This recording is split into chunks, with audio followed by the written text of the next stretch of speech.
All right, we're back working on our project car, R34 GTR, along with Power Cruise. We're back at Red Sun Motorsport. You haven't seen the car in a little while. We've been busy, that's pretty much the honest truth. But now the parts that we need to get the four-wheel drive working and a few more things set up have arrived.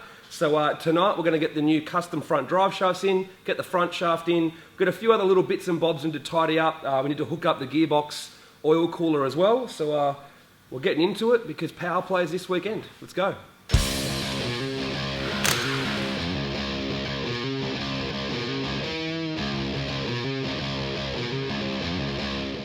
This is it. Moment of truth. Billet drive shafts, as you can see, using factory CVs. 50mm shorter. Maybe I shouldn't tell you that because that's the secret. But let's get them in. Let's see if they fit and if they work. With the drive shafts in, our biggest hurdle was getting the front shaft to fit.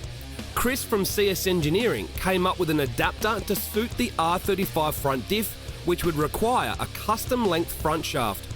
While that was being made, we gave the car a service and hooked up the transmission cooler to the Albans gearbox. With the new front shaft in, it was time for the most important moment of the build. Would the four-wheel drive system work?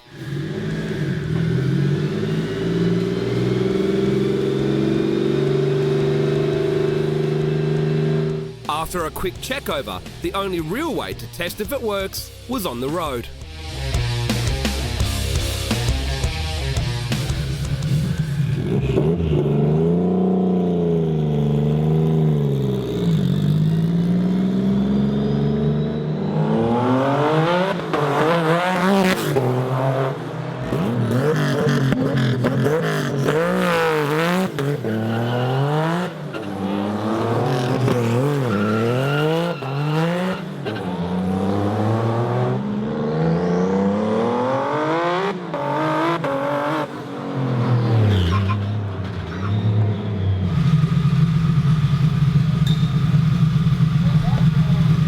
Still testing and development to go, but the first good things happened. So four-wheel drive now works.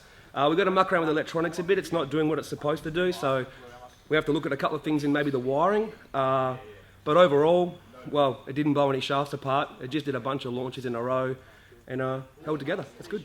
Four-wheel drive. GTR again. Next stop was Precision Automotive Racing to take a look at the four-wheel drive system on the Dyno, to check for any speed differences and look at the torque levels front to rear, and maybe turn the power up just a little bit too. On the Dyno, the speed difference was less than 2 km/h, which could be contributed towards tyre wear front to rear while it was two-wheel drive on its shakedown. The torque split looked good at around 60-40 at its peak.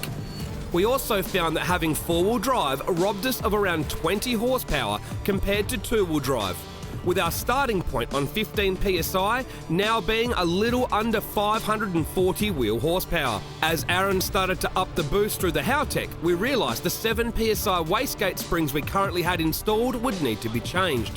So our friends from TurboSmart delivered us some 1-bar springs. The turbo placement on the car meant it didn't take too long to do, and we had the car up and running again within the hour.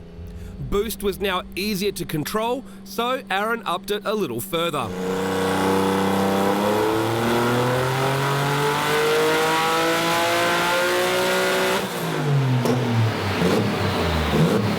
With a fully forged stroker engine on the way, we didn't feel the need to push the standard engine too hard. But we added 80 horsepower, bringing peak power to over 620 wheel horsepower on a little over 19 psi. More than enough for testing purposes. So, I guess we better get to it then. Stay tuned.